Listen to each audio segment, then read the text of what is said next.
full house. Got a minute to go.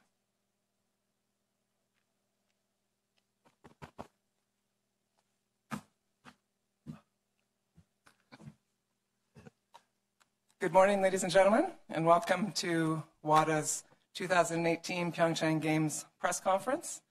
My name is Catherine McLean. I'm the Director of Communications of WADA. I'm joined by our President of WADA, Sir Craig Reedy, our Director General, Olivier Nigli, and at the end, Ben McDevitt, who is chairing our Independent Observer program for the Games. In terms of format, my colleagues will be taking us through matters of interest, timely matters of interest, and then cover our involvement here at the Games. Then we will open up the floor for questions, and some of you have scheduled some one-on-one interviews at the end. I'll give you guidance about that at the end of the press conference. And so I'll hand the floor over to Craig. Thanks, Catherine. Good morning, ladies and gentlemen. Thank you very much for coming out this morning to this press conference and allowing us to take you through what has been a rather challenging period for the World Anti-Doping Agency and the fight against doping in sport. We'll try to tell you how WADA is addressing these challenges, and we will deal, of course, with WADA's involvement here in PyeongChang. Now, a little bit of history. As most of you will know, on the 18th of July 2016, just a few weeks before the Rio Olympic Games, WADA's independent McLaren investigation into institutionalised and exposed that institutionalised manipulation of the doping control process around the Sochi Games and the wider system involving athletes, Russian officials, the Ministry of Sport and its infrastructure, the Russian Anti-Doping Agency, the WADA accredited laboratory in Moscow, the Sochi laboratory, and the Russian Federal Security Service. McLaren's investigation disclosed that this doping program covered many sports in Russia over a period from 2011 to 2015. And then on the 9th of December 2016, McLaren published part 2 of his report that outlined that many athletes in many sports may have been involved in the overall Russian doping scheme. Since that date, the International Olympic Committee appointed 2 commissions of their own, one chaired by Samuel Schmidt, who, former president of Switzerland, designed to investigate and hopefully confirm the conspiracy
see anybody I recognise. There's Duncan Mackay. Oh, we can. There's Russell. We may be a little bit early. Seems as though it's a full house. Got a minute to go.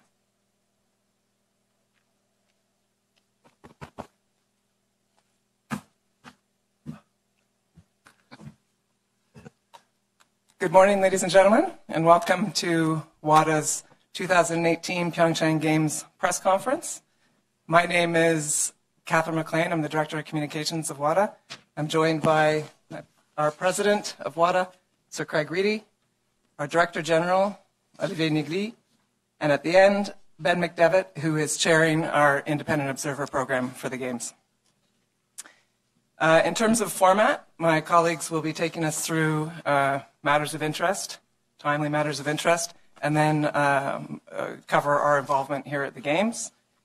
Then we will open up the floor for questions, and some of you have scheduled some one-on-one interviews at the end. I'll give you guidance about that at the end of the press conference.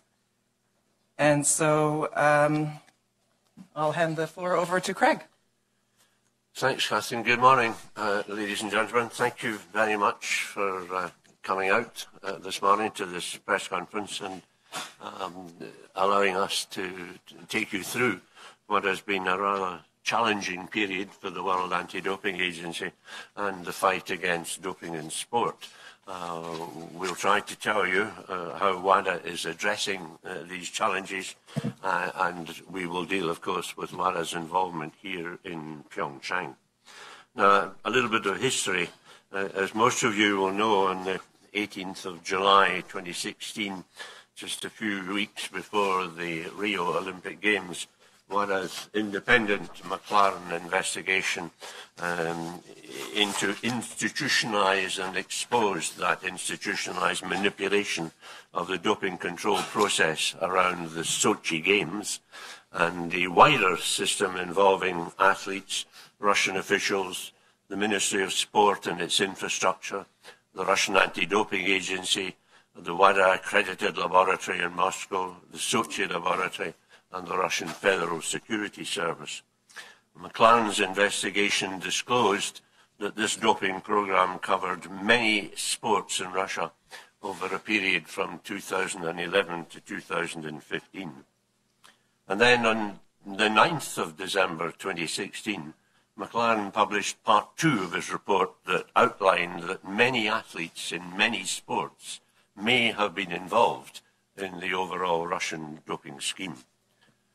Since that date, the International Olympic Committee appointed 2 commissions of their own, one chaired by Samuel Schmidt, who, former president of Switzerland, designed to investigate and hopefully confirm the conspiracy theory, if I could put it that way. And the second commission, chaired by my colleague Dennis Oswald, who had the specific disciplinary commission role to look at the athletes who were involved, particularly in the Sochi Games. And this took quite a long time to produce the final reports, and they weren't really ready until the end of last year.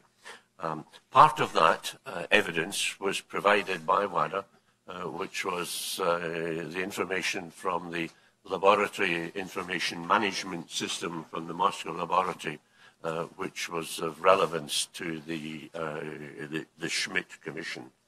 And very roughly, that allowed the IOC to take the decisions that they wanted and needed to take. And where we are today, with a whole raft of decisions from the Court of Arbitration for Sport. But all the while, we have been working to try to rebuild the Russian Anti-Doping Agency. That was declared non-compliant in November 2015 after the report from the Independent Pound Commission. And later on in 2017, WADA's Foundation Board has maintained the decision on non-compliance of RUSADA. Now, RUSADA has made lots of progress on a number of fronts. in many ways, we have helped rebuild that organization, and it's allowed to do its own testing in Russia, and it has made substantial progress. But unfortunately, they cannot be fully compliant because they have not fulfilled two conditions which are in the agreed roadmap, the roadmap agreed between WADA and the Russian authorities. The first of these conditions is an acceptance by the Russian authorities of the outcomes in the McLaren report, and the second condition is the provision by the Russian authorities of access to the Moscow laboratory, where samples are still under some form of secured retention. And as you well know and have been writing, this Russian doping scandal has created a firestorm with many anti-doping stakeholders, many people offering opinions on the scandal, and also on the state of the global anti-doping program. Now, we take the belief that the WADA system actually worked because it did expose wrongdoing on a massive scale. And we see this as an opportunity in many ways to engage with our stakeholders to strengthen the global program. And if you look back to November 2016, WADA Foundation Board meeting in the splendid city of Glasgow in Scotland made a series of recommendations designed to equip the agency with the tools it needs going forward to fulfill its mission and to make it fit for purpose. And Olivier, who is much involved in that process, will take you through the steps that we have to take. Olivier? Thank you, Craig. Good morning, everybody. I'd like to give you a little bit of background in the discussion we're going to have this morning. And as Craig said, following the Rio Games, there was a lot of discussion within various bodies, whether it was the governments, the Olympic Summit, the national anti-doping agencies. WADA had its own think tank. And as a result of all this discussion, we've actually come at the WADA board meeting in Glasgow and agreed with the board on the way forward. Since then, we have not deviated from the strategy. The board has confirmed at every of its meeting following Glasgow that this was the direction we were taking. And actually, this was reflected in the approval of our last budget in Seoul in November this year. Among the key features from where we're going is the strengthening of our capacity for investigation. WADA got the capacity of investigating in 2015 with the new World Anti-Doping Code, the revised Anti-Doping Code, but at the time had no in-house capacity to conduct this investigation. We now have a full investigative department. We have 6 people working there full-time, and this will grow up and has proven to be extremely efficient. Just as an example, they were able to have or discover or receive the LIMS data, which have been the focus of much of the discussion lately.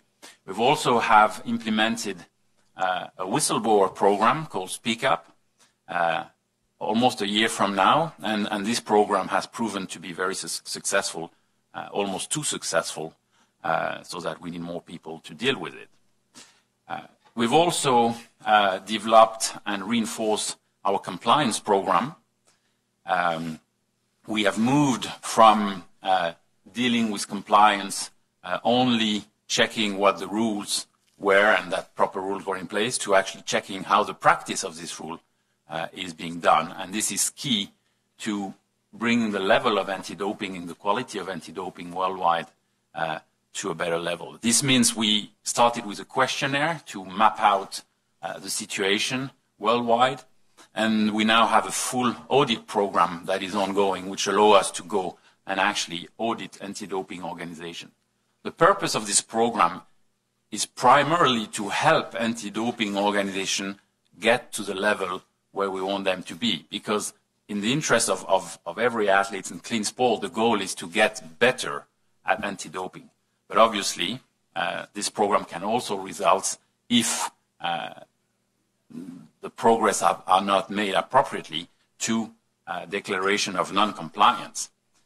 And in light of that, we've adopted in Seoul in 2017 a new international standard on compliance. And this is probably one of the major steps forward in the fight against doping since Rio, because we now have a text which will enter into force in April, which deal with the consequences for non-compliance, what the sanctions should be and how they should be decided.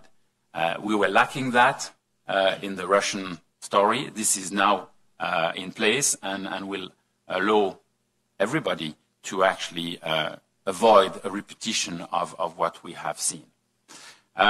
More investment in education. We are working on the development of a standard for education and on education research.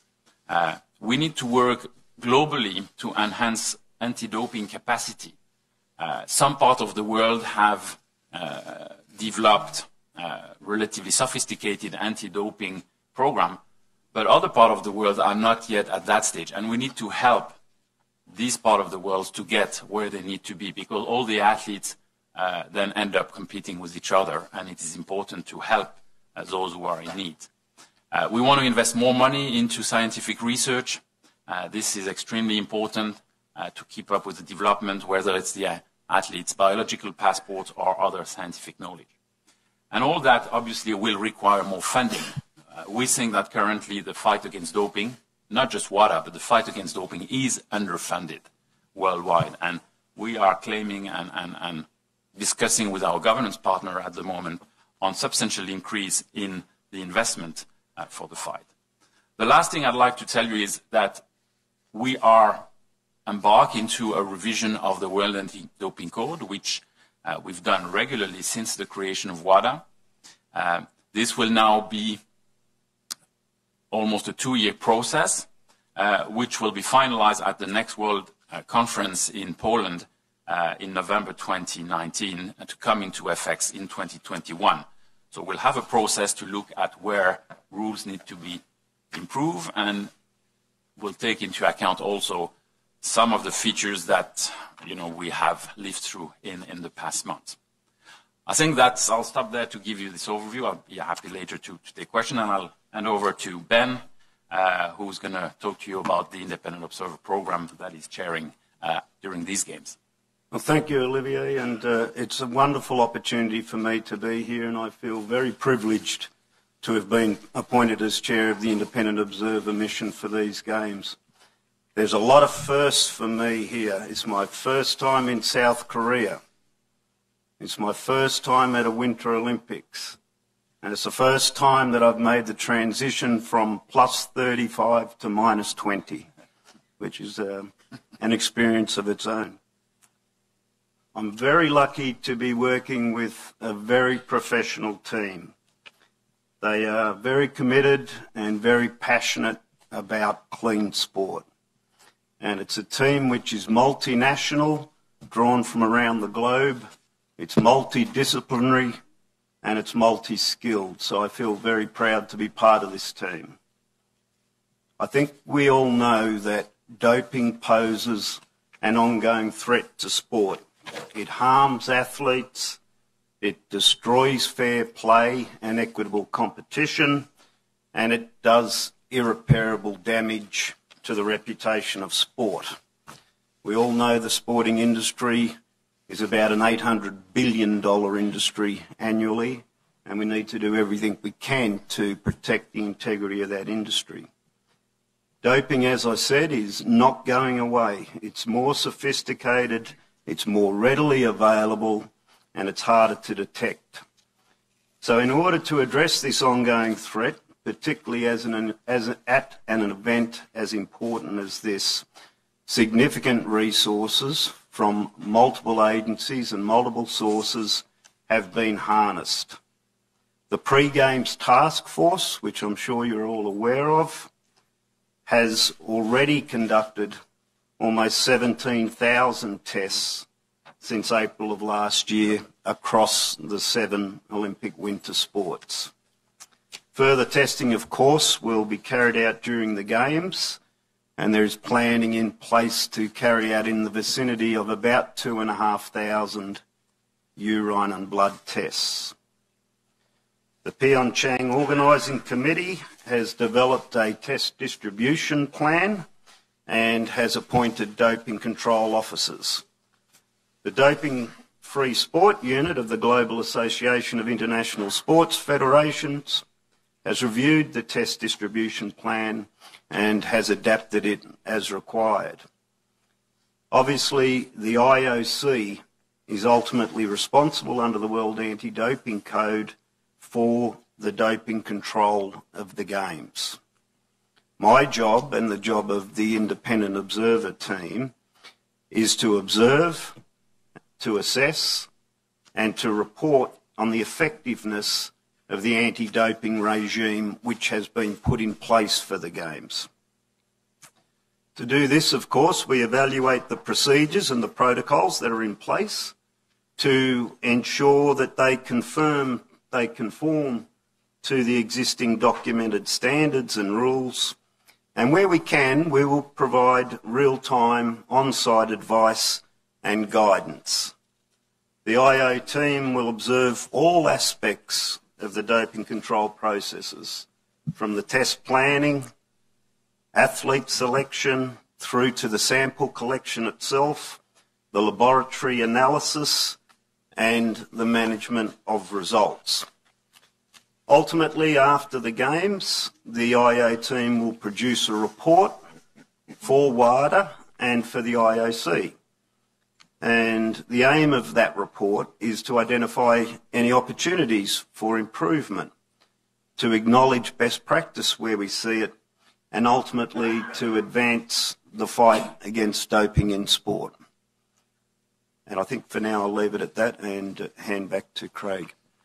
Thanks, Ben. And to wrap up this rather formal part of today's press conference, I have a number of thanks. I want to thank the independent observer team. This process has become highly sophisticated and is of great value to major event organisers, and I'm sure the same thing will happen here, and also to our outreach programme. Most of them are up there on to my left, and they do a fantastic job. The outreach team, led by Stacey Spletzer, will be visible and active in the 2 Olympic villages during both the Olympic and Paralympic Games. And these programmes are really important because they build awareness among athletes, and particularly young athletes, and their support personnel and others, as to the dangers and consequences of doping and what the rights and responsibilities are under the World Anti-Doping Code. As you've heard from Ben on the number of pre-Games testing, I want to thank those members of the pre-Games task force, people from the Doping-Free Sport Unit, from the National Anti-Doping Organisations for their work, and to commend also the Winter International Federations. And we've all worked in collaboration to ensure that the recommendations were implemented as well as possible, and that athletes were adequately and intelligently tested in the lead-up to these Games. So I'll pass this back to Catherine, and there may be the occasional question. Thank you, Craig. So we will now take questions. I understand there are microphones in the room, so anybody who does have a question, if you would just raise your hands, I'm sure a microphone will show up magically. There is simultaneous translation, so you can ask your question in English, French, Korean, and Russian. Good. And I would simply ask that you state your name and the outlet that you are with. Good morning. My name is Eric. I'm on the right side. On right your side, left. On your left. On our left side. Hi. Oh, there we are. So Craig, Sorry, it's difficult. Olivier, bonjour. Good morning. May I ask my question in French? Is it okay for you? Un moment, s'il vous plaît. Bonjour. J'aurais 2 questions. morning, I have 2 La première, questions. est-ce que vous pouvez clarifier cette chose? Est-ce que c'est the Independent Test Agency, ITA, qui effectue les tests pendant les Jeux. Le CIO est responsable de conduire les tests, mais est-ce que c'est l'ITA qui fait ces tests? Et c'est bien le chiffre qui a été donné, 2500 tests pendant la durée des Jeux, c'est bien ça? Et puis, deuxième question, est-ce que vous pouvez revenir sur la décision du TAS qui visiblement remet en cause les preuves qui ont été, l'ensemble des preuves qui ont été fournies. Et est-ce que vous pensez que le problème va être réglé avant les Jeux? Est-ce qu'on l'a réglé de façon correcte? Merci.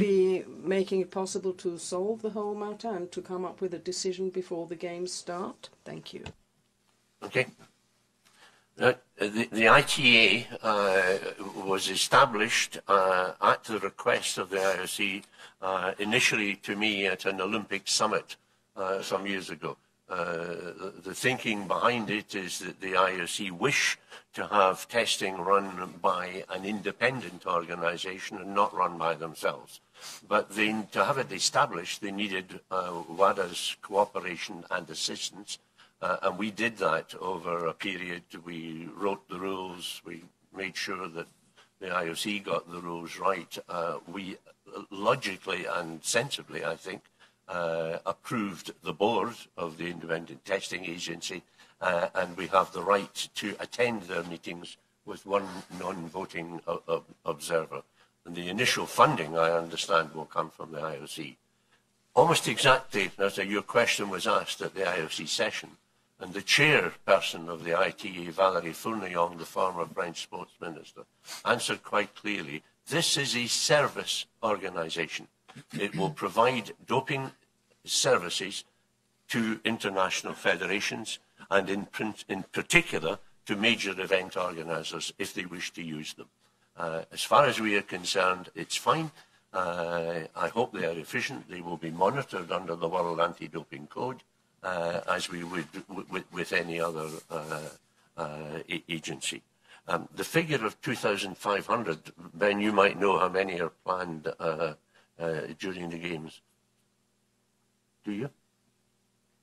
My understanding is that in addition to all of the tests that have already been done by the pre-Games task force, we have a figure of approximately 2,500 more additional tests which will be conducted during the Games period. And your second question was, I think, a reaction to probably the first CAS decision, because you have to be quite specific on which particular CAS decision we're talking about, because there appear to be quite a lot. The first CAS decision, I can give you a reaction. I actually do not fully understand the basis on which those decisions were taken, because we haven't seen the proper report of the proceedings in two cases, and it's entirely it's up to CAS to deliver these, and they'll be seen with interest. Where I think the problem came, certainly for me, is that there was no doubt that after 3 independent commissions, there was clear evidence that there had been, and let's use the Schmidt Commission wording, there had been systemic manipulation of the doping control process. And following on from that, I am unsure how the 2 CAS panels reached what seemed to me to be different decisions on almost the same basis.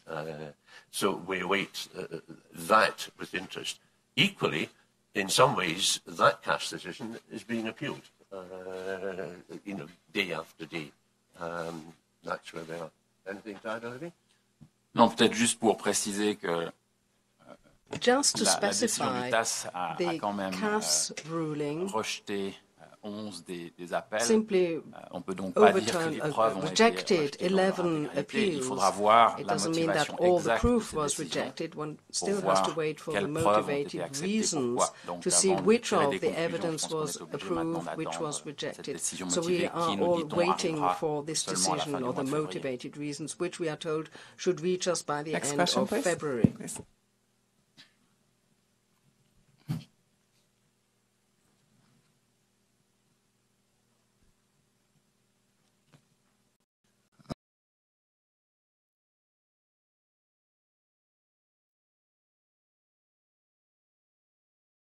today's Court of Arbitration for Sport session, and if Russian athletes get what they want, if they win the case, what will be your reaction?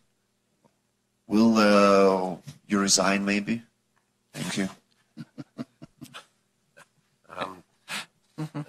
But to the best of my knowledge, I'm actually not in this particular case, so I don't think resignation is part of the issue.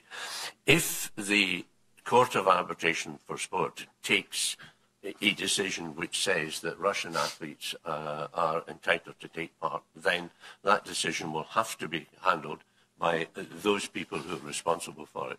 It is not WADA's responsibility to determine who attends and takes part in sporting events. Now, that having been said, at our last November board meeting, when the non-compliance of RSADA was maintained, my board, mainly at the suggestion of the public authorities, said that they would be comfortable if athletes who had gone through a robust anti-doping process would be entitled to take part in the games. So that's where we stand. I don't plan to resign. I'd quite like to know what the decision was, but I don't plan to resign. Next question, the second gentleman in, Nick Butler.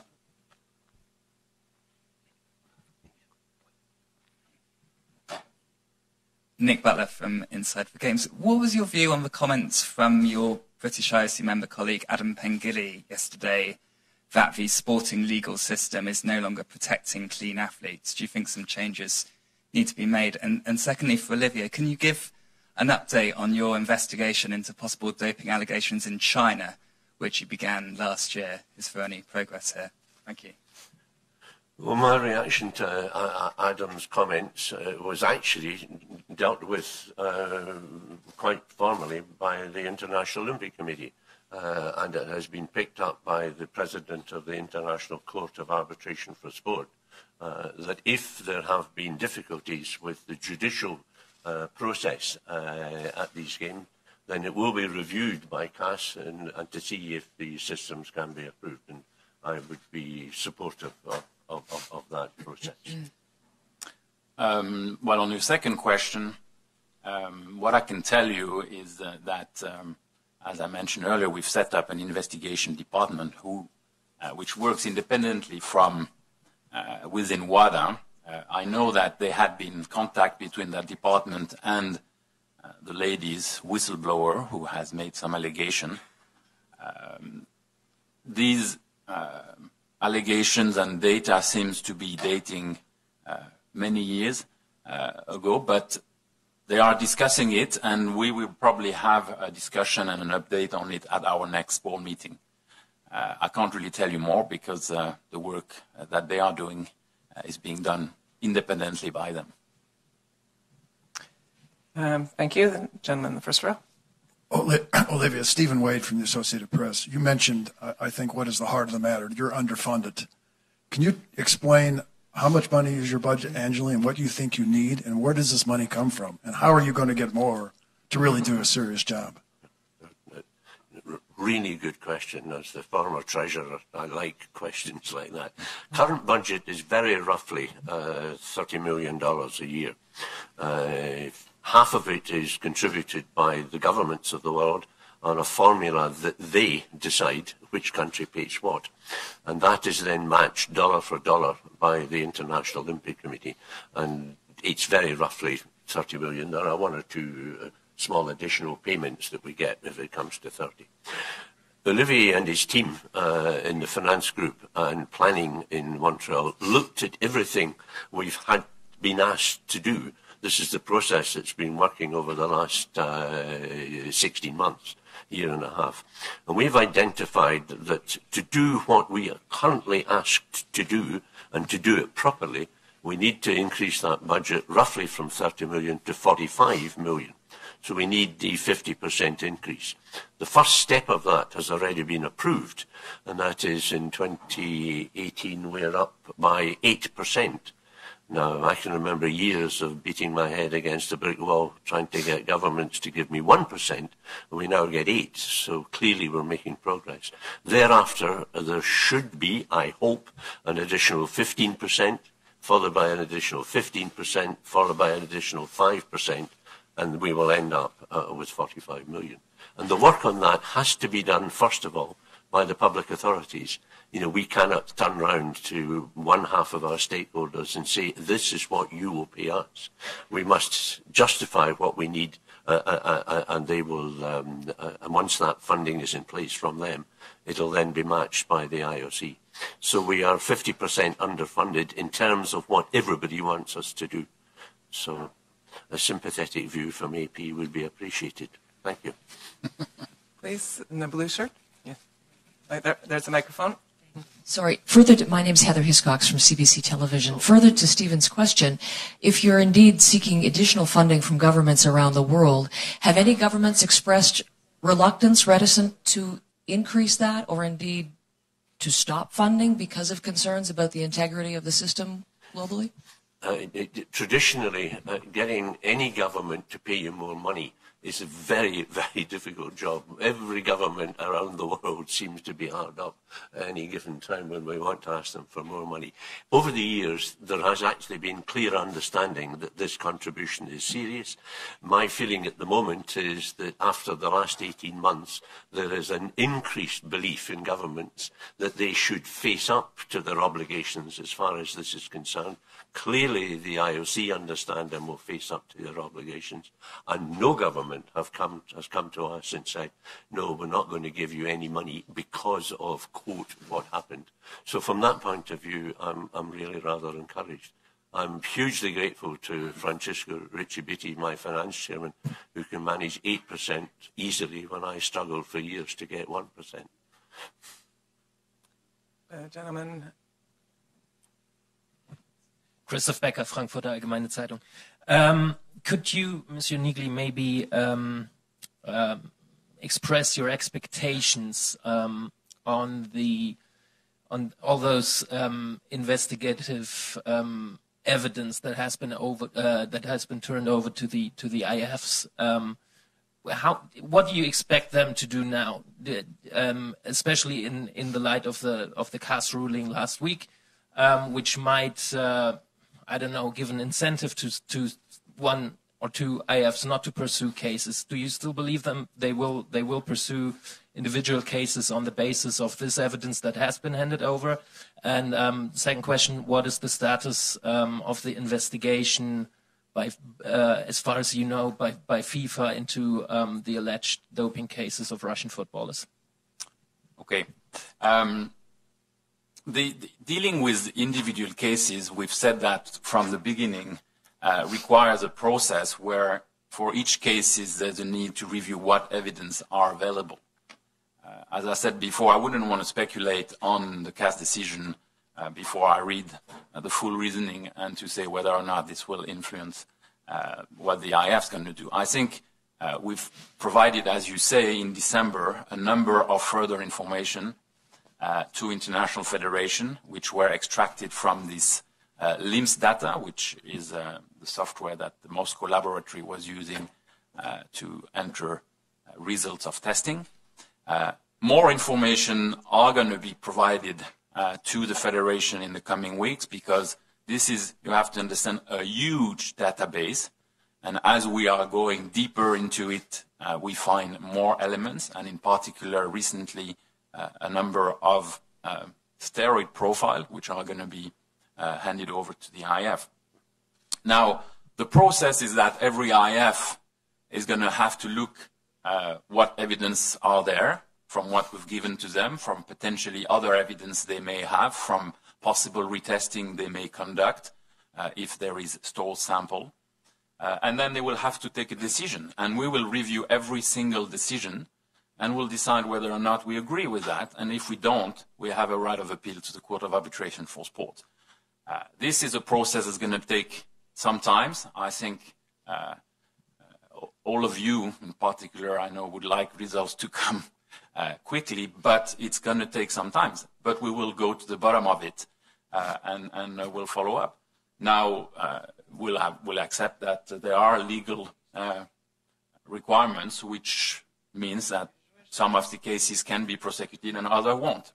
And that's part of the reality. As far as FIFA is concerned, I don't have any update or information on where they are in the work they're conducting at the moment. I would only add one thing, that during the IOC session there was a very clear contribution from the president of a winter federation saying that they were absolutely dedicated to clean sport. And I hope that philosophy is picked up by the summer federations. There is a major congress at Sportaccord in Bangkok, to which we will present, and that clearly will be part of the approach that we will be taking to them, asking them if they will fulfill what, as we see, their responsibilities. I think it was Iwo Feriani from bobsleigh. The gentleman in the striped sweater. Perhaps raise your hand again. There we are.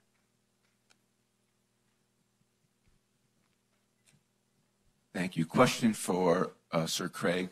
Steve Simmons from the Toronto Sun in Canada. After Professor McLaren's report, a number of athletes I spoke to were so bountiful about the fact that finally someone had their back and someone was speaking for them. And in light of what's happened since then, the same athletes I've spoken to are now saying, no one has our back, no one is protecting us. What do you now say to those athletes who were optimistic and now are completely the opposite? I can understand their irritation. In the whole history of anti-doping, when athletes get involved, they want answers and they want action, and they want it now. Sometimes it's rather difficult to do it the day after the press release is made. The biggest suggestion we had from athletes at all was to put in place a proper compliance situation. And that we have done. It was done in a 6-month consultation period. And from the 1st of April, we now have a set of regulations which allows us to cover their back much more accurately than we ever could before. So I hope the athletes realise that. They are entitled to express their view. My Athletes Commission is an enthusiastic group who do express their views, and believe you me, we have their back. But every now and again, it's difficult to have their back within 24 hours. Duncan Mackay.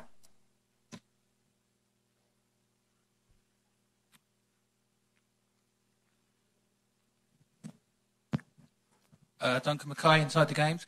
Can I ask you a question, Ben? What assurances can you give us that your observer report will not be discredited 2 years later by new evidence? Because Sochi was given largely a clean bill of health, and we know that was not the case. Well, I think the first point that I would make there is that the Independent Observer program is not new. It's an iterative process. It's been running since the Sydney Olympics in 2000.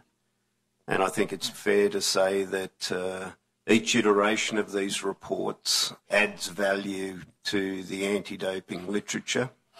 And I think that you could look back and see that after the production of every sport for the next games, for the following games, you will have seen certain recommendations from the previous report implemented.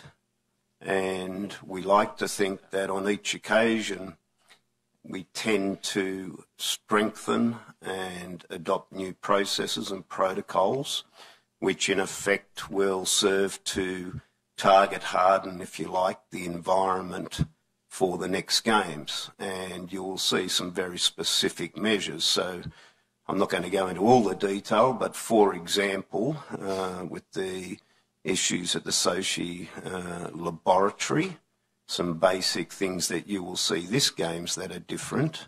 Full adoption of CCTV coverage within the laboratory, much stricter regimes around access to samples by people who actually want to go in.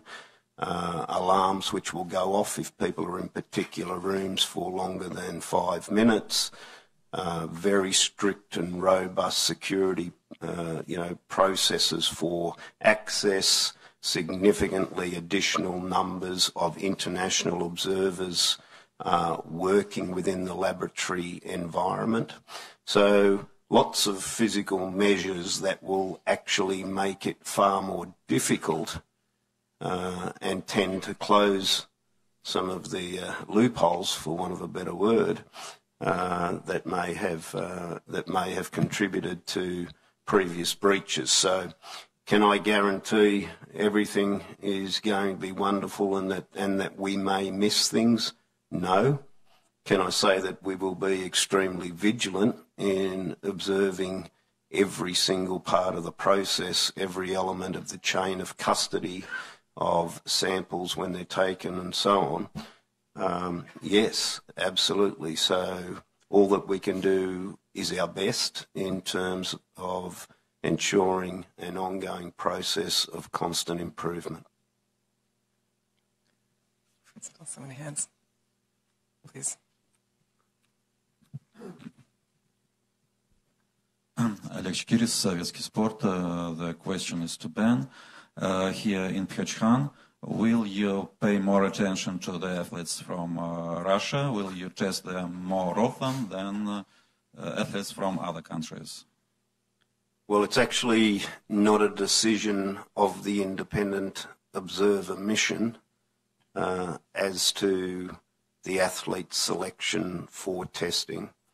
That is decided by others. Our job is to observe and perhaps make some commentary at some point about athlete selection and testing, and in the same way, we sometimes can get a fixation on the numbers of tests that are being done, but it's much more about the quality of tests, and it's much more about testing the right athlete at the right time for the right substance. So we will watch with interest in terms of the athlete selection processes, and in due course make some commentary about that. Please. Carlos Groman from Reuters. Sir Craig, a question to you. We've seen Sochi. We've also seen the problems we've had in Rio with the whole anti-doping system there. What would you tell the athletes here today, given that 75 medals were stripped from the London and Beijing games, more medals were stripped from Sochi, and no retesting has started for Rio? What would you tell the clean athletes at PyeongChang today who will start their competitions tomorrow? Thank you. Thanks, Carlos.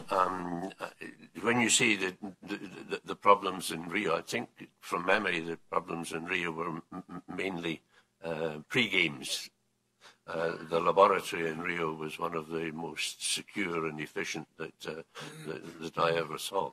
I have to say that as I read the reports of the retesting done by the IOC over Olympic Games, I do so with ever increasing annoyance, and it is certainly part of all of the information we've had from the independent commissions.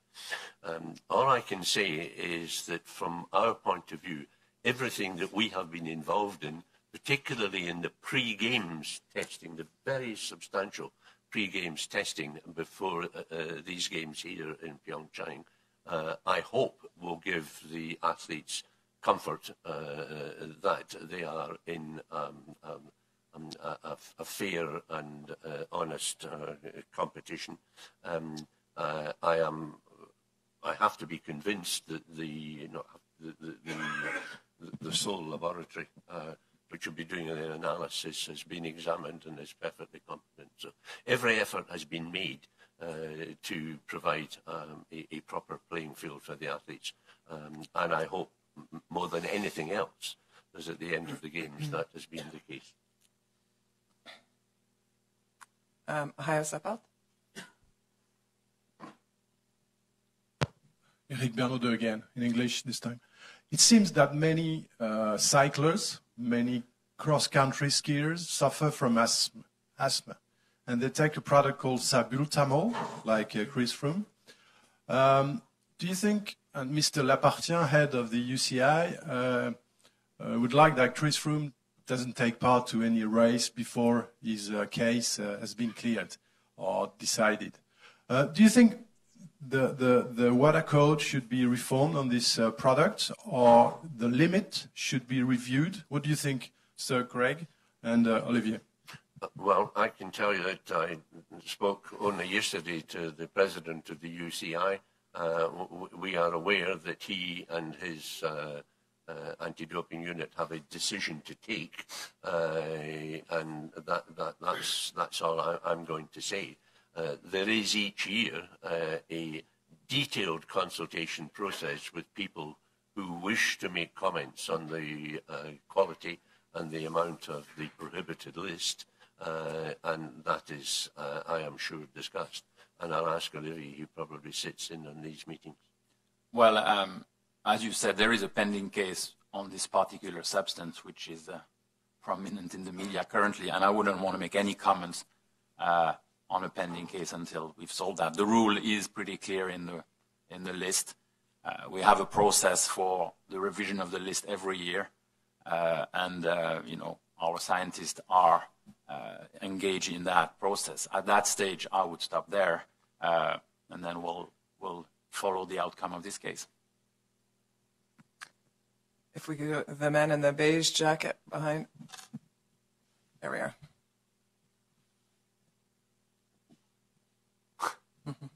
Thank you. Hi, Josep, German TV ARD. I have two questions. The first question is, are you aware of positive samples, positive cases, positive screenings of tests found in WADA accredited labs where the new baric kits Geneva have been used? And if yes, how many cases? On which substances and maybe which nations? Can you comment on that, or is that still a subject of the results management? Thank you. I'll obviously ask Olivier, because maybe Olivier knows more. Yeah. As far as I'm concerned, he may know something. Whether he tells and the second question is, and it maybe also is referring to Olivier, the first information about sample bottles that they are manipulatable have been discussed already in December 2017, but WADA released a press statement on January 28th, I guess. Why did it take so long to inform the media about that incident? Okay, first question, I don't have the answer. And you know, there might be a number of samples that have been collected using that kit which are undergoing testing even now. I don't know.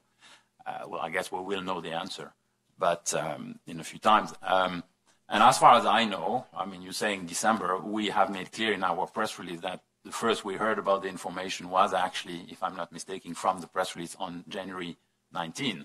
And after that, we have immediately looked into the matter. We had, first of all, discussions with a number of laboratories who are the one who bring into our attention to understand exactly what they had observed. And then we had discussion also with some collection agencies, which also had observed some problem. And then we had, I should say, a very robust discussion with the manufacturer. On that basis, we came to a conclusion and made a recommendation, which is what has been implemented during the games, which is to revert back to the previous model of these kits, which is being used now here. Just for understanding, that means you don't know of any positive case or any positive sample so far with respect to the No, I don't have the information. I don't know. Okay, thank you. And gentleman just beside.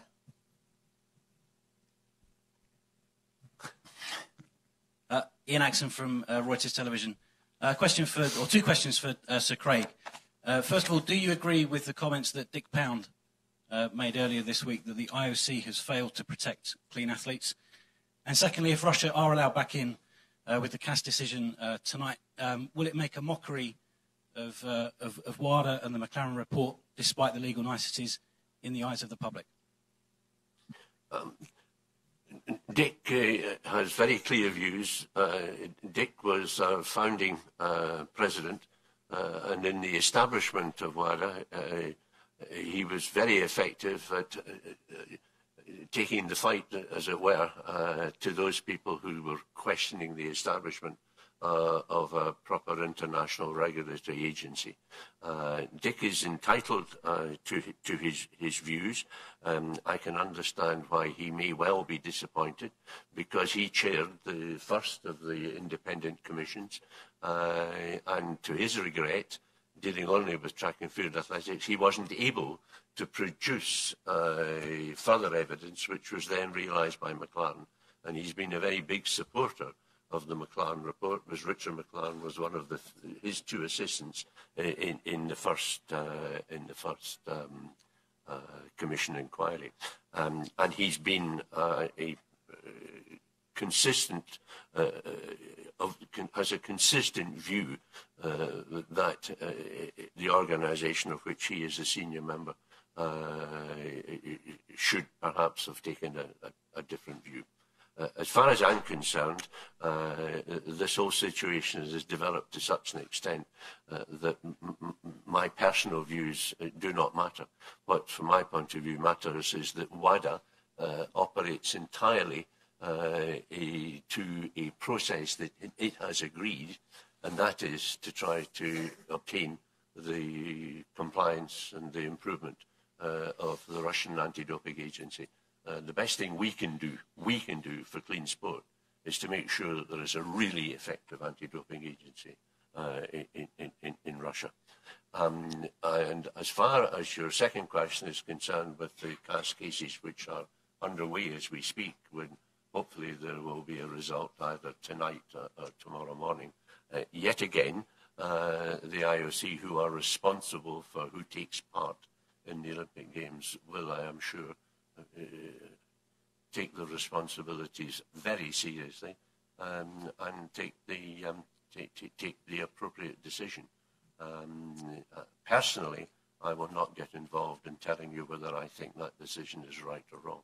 WADA will continue, as it does constantly, and at the moment with considerable difficulty with Russian authorities, to get them to agree and fulfill the two conditions which are still outstanding.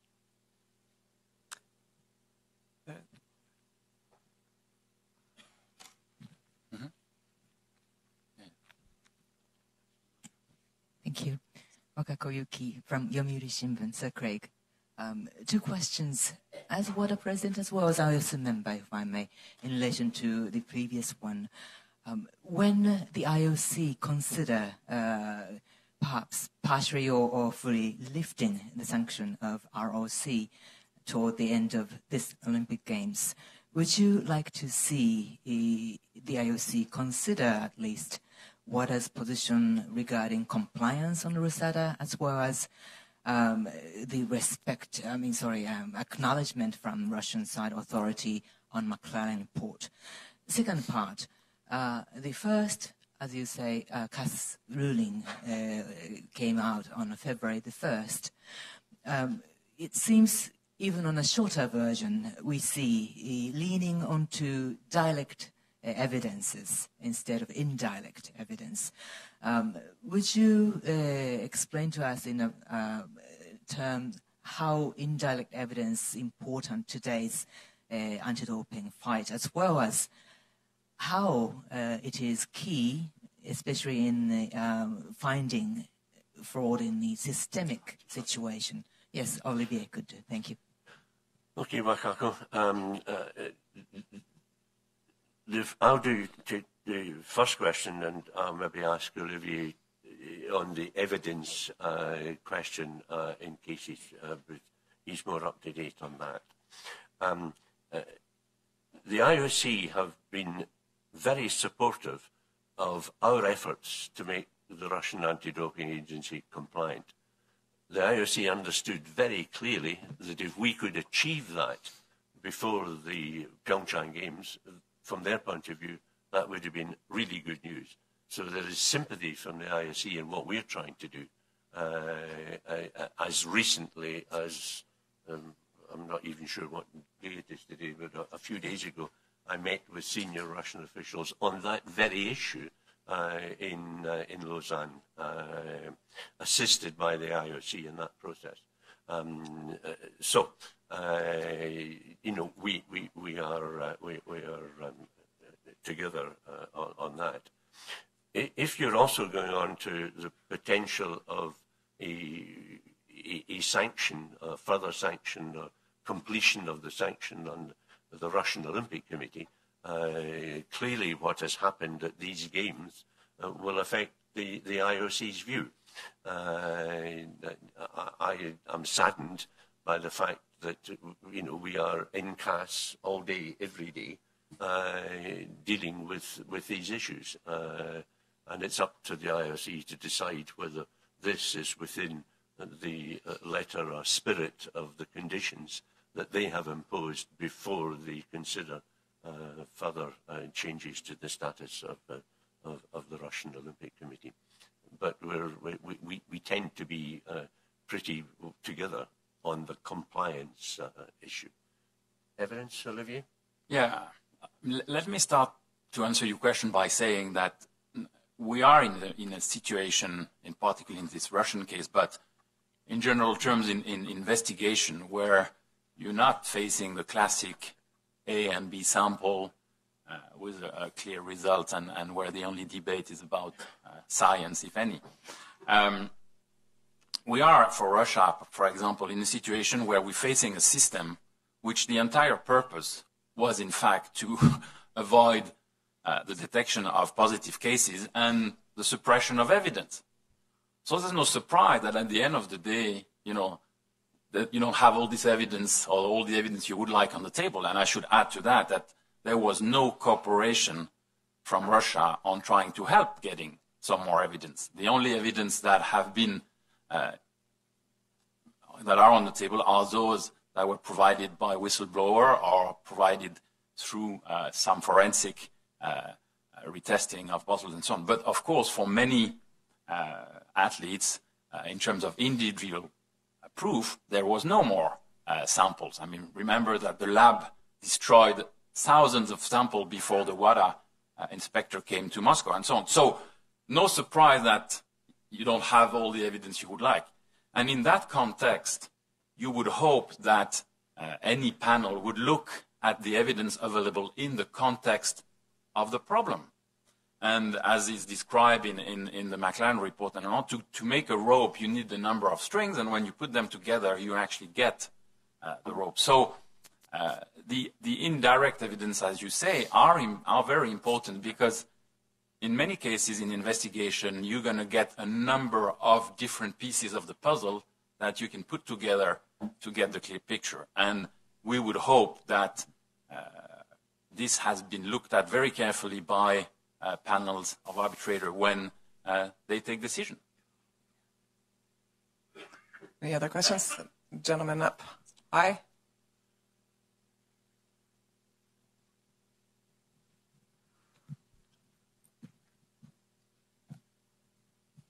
Madis Kalvet from Estonian newspaper Eesti Päevaleht. I want to ask, will there be a time when WADA can comment about Kristiina Šmigun-Vähi's case from during games?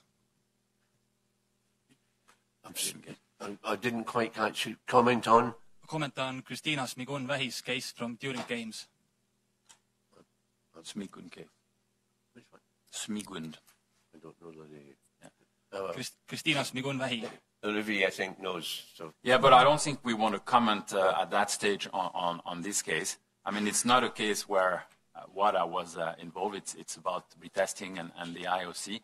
And to be frank, I'm not sure exactly where they are in terms of the final process. So I wouldn't want to provide comment at that stage. So one more question. Duncan? Duncan Mackay, Inside the Games. So, Craig, on the non-compliance of RSADA, How far are WADA prepared to push this? I mean, could we be sitting here at Tokyo 2020 still with RUSADA not compliant and not being allowed to compete as Russia? I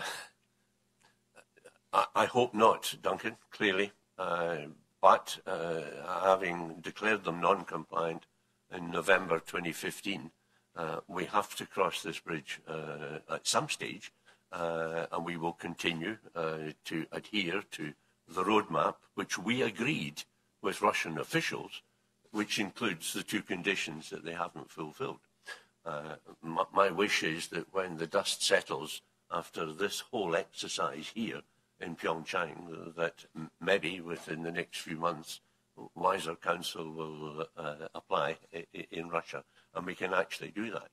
In the meantime, we will continue to support the Russian Anti-Doping Agency and the improvements that it has made under its new Director General to make sure that there is proper testing done in that huge country.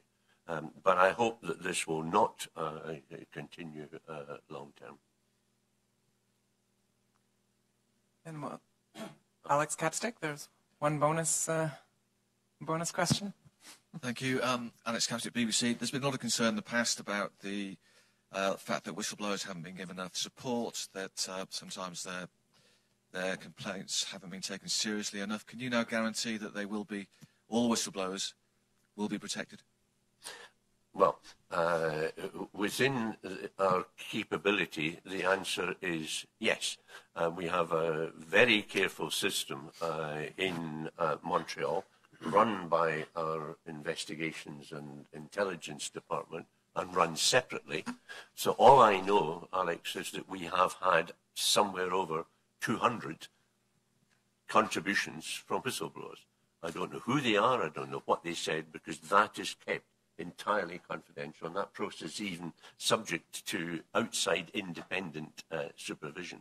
So we will protect and defend their interests as far as they are available. The problem comes when they themselves go into the public domain. And once that happens, it's actually quite difficult for us to offer the, quote, protect them, because they have now said publicly what their case is. As long as we can, we will protect their identity and protect their interests. When it becomes public, it's more difficult. Yeah, can I add to that? I mean, it is our philosophy and the philosophy of our investigation department that actually whistleblowers should, in the great majority of cases, remain anonymous and actually help a proper inquiry to take place, but they shouldn't be the one, the face of the investigation, or the one that are put to the media or are known to the public, precisely to protect them.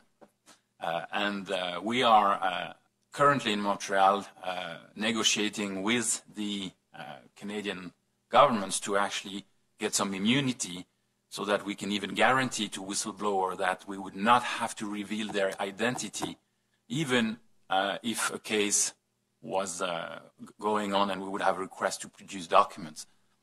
Our goal is really to ensure that we can protect the identity of whistleblower to the best of our extent.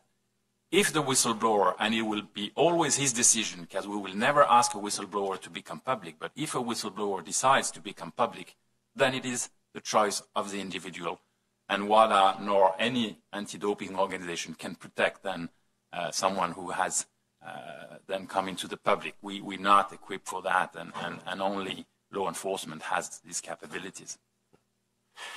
Well, ladies and gentlemen, thank you very much for taking the trouble to join us. Just to say one last thing. Over the last several weeks, we are now, as Olivier has indicated, we are now blessed with a very, very high quality department in investigations and intelligence. Much of their work has been dedicated, when asked, to assist the IOC in the questions that are asked of them. So I'm really happy that we have been able to assist in this very difficult situation so that people could take decisions on the basis of good information. And I really hope it all comes to an end within 24 hours, so that traditionally, the minute that sport starts in Olympic Games, There are others, I'm sorry, it goes on to the back pages, on page 17, and it's not on the front page of this. But thank you for joining us, and we will do everything we can to help these games in PyeongChang be a great success. Thank you. I would just add, for those of you that have lined up one-on-one interviews, those that have interviews with Craig, if you could come and see me. Those that have interviews lined up with Olivier, if you could see my colleague Shannon, who's just in the front. And those who are interested in an interview with Ben McDevitt, if you could see Kang-eun, my colleague, just in front.